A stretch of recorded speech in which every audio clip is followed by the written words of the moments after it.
हरिओम नमस्कार। बाबा सोमेश्वर की पवित्र नगरी हरिओम कुटीर अरेराज धाम की ओर से आप सभी को अभिनंदन है।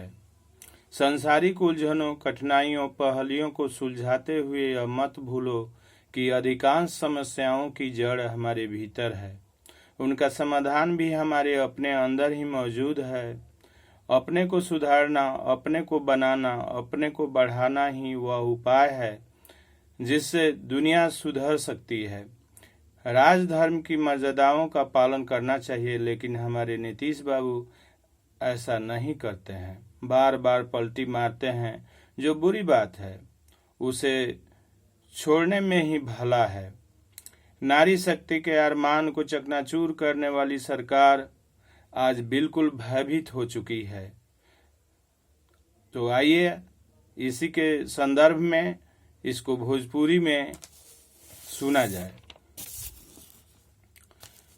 अब टूटे लागल तीर ओ धनुइया हो, दिमागवा विष भोर हो जाई हो। अब टूटे लागल तीर ओ धनुइया हो, दिमागवा विष भोर हो जाई।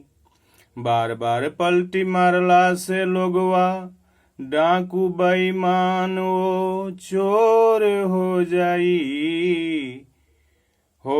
अब टूटे लागल तीर ओ धनुइया हो, दिमागवा विष भोर हो जाई। बिछलल अचके पग दुनु कांपल तन गच खाई, कबो एने कबो ओने के बाह गही झटकवार समाई।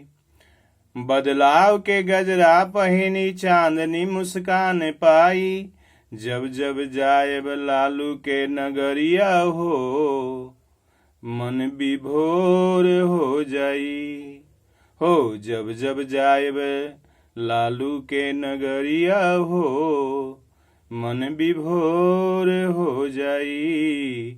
अब टूटे लागल तीर ओ धनुइया हो, दिमागवा विष भोर हो जाई। परिछाई न चांद के बिंबत जल में होत, जल नभ में एक रूप होत न कबो अलोत।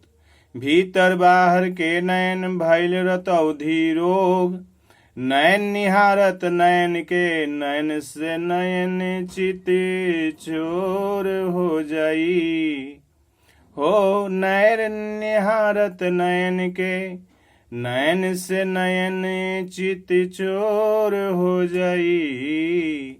अब टूटे लागल तीर ओ धनुइया हो, दिमागवा विष भोर हो जाई। छन छन ससरत छछनी के डहकत निस्कत सांस, अर्थ गवाई झवाई मन खोई आस विश्वास।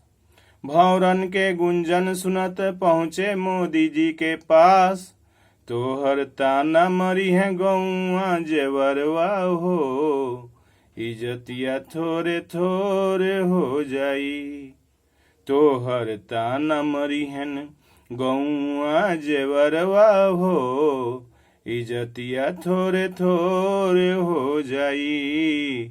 अब टूटे लागल तीर ओ धनुइया हो, दिमागवा विष भोर हो जाई। बार बार पलटी मारला से लोगवा डाकू बेईमान ओ चोर हो जाई हो। बार बार पलटी मारला से लोगवा डाकू बेईमान ओ चोर हो जाई। अब टूटे लागल तीर ओ धनुइया हो, दिमागवा विष भोर हो जाई। हरिओम। हर हर महादेव।